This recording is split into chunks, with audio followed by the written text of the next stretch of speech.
नमस्कार. सध्या आनंदासाठी अष्टांग योग हा विषय आपण समजावून घेत आहोत. अष्टांग योग म्हणजे याचे 8 अंग आहेत असा योग. महर्षी पतंजलींनी हा योग आपल्याला सांगितला.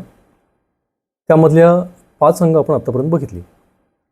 त्यातलं यम म्हणजे नियम, समाजात वागण्याचे नियम बघितले, स्वतःसाठीचे नियम. नंतर आपण आसन बघितलं की कसं बसावं. त्यानंतर प्राणायाम बघितले वेगवेगळ्या प्रकारचे.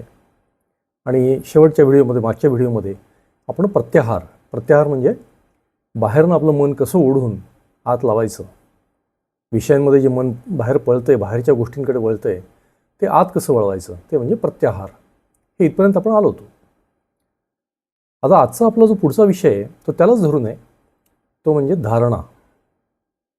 धारणा म्हणजे काय, तर हे ध्रू धातूपासून आलेला हा शब्द आहे. धारणा म्हणजे धरून ठेवणं किंवा स्थिर करणं. काय धरून ठेवायचं, काय स्थिर करायचं, तर आपलं जे मन आहे ते बाहेरनं काढल्यानंतर ते मोकळं राहणार नाही आहे. त्याला कुठेतरी बांधावं लागेल. तर ते कुठेतरी बांधणं, स्थिर करणं. आता हे कुठं स्थिर करायचं, मग त्याला वेगवेगळे पर्याय आहेत. श्वासावरती स्थिर करता येईल. विपश्यनेमध्ये जसं आनापान सांगितलं आहे की तुम्ही श्वासावरती लक्ष द्या, कुठलीही प्रतिक्रिया न देता, श्वास कुठल्याही प्रकारे न बदलता जसा आहे तसा बघत राहा. 10-1 मिनटं आपण हे करू शकतो. आनापानी चांगली साधन आहे त्यासाठी.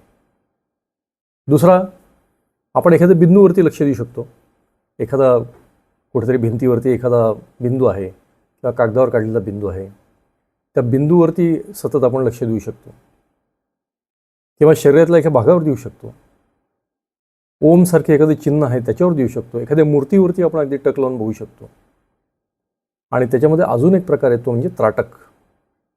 एखाद्या अंधाऱ्या खोलीमध्ये एक छोटीशी ज्योत पेटवायची, पणती असेल किंवा मेणबत्ती असेल, डोळ्याच्या समांतर रेषेत ठेवायची आणि त्या ज्योतीकडे डोळे उघडझाप न करता सतत बघायचं. ते बघितल्यानंतर डोळे मिटायचे आणि आपल्या 2 भुवयांच्या मध्ये जी जागा आहे तिथं त्या ज्योतीचा अनुभव घ्यायचा. असं करून सुद्धा आपण हे धारणा करू शकतो. धारणेचा मुख्य उपयोग काय, तर आपल्या मनाला एका जागी राहण्याची सवय करणं. कारण बाहेरनं तर काढलं, पण त्याला जर दुसरं काही अवलंबन आपण दिलं नाही तर ते परत पळणार आहे. तर म्हणून त्याला असं काहीतरी देऊन, या 3-4 उपाय आपण जे बघितले तो देऊन आपण त्या मनाला एका जागी आणणं, याला धारणा म्हणतात. मग धारणा करत असताना बऱ्याच अडचणही होती की मन तरी भटकतं. त्याला न चिडता, कुठली प्रतिक्रिया न देता परत एकदा शांतपणे त्याला त्या बिंदूवरती आणणं, जिथं कुठं आपण लक्ष देतो त्याच्यावर आणणं. असं करून करून अभ्यासाने आपल्याला धारणा ही जमायला लागते.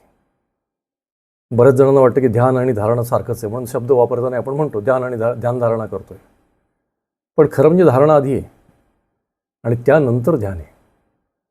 आजचा जो आपण बघतो विषय तो धारणा आहे. आणि हे 6वं अंग आहे अंतर्गत साधनेचं. अशा अष्टांग योग आहेत.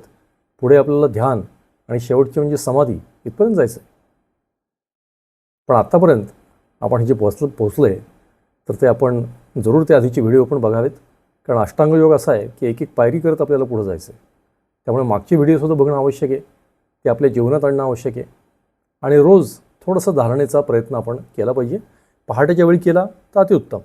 नाही शक्य तर दिवसभरात जरी आपण केव्हा हा प्रयोग केला तर एक 10-1 मिनटं आपण शांत बसून एखाद्या बिंदूवर, एखाद्या ज्योतीवरती किंवा श्वासावरती अगदी लक्ष देणं आपण ठरवलं तर धारणेचा अभ्यास चांगला होऊ शकतो.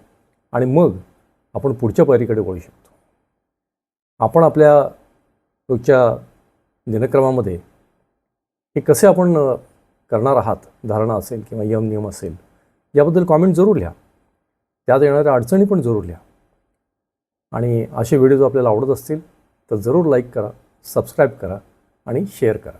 नमस्कार.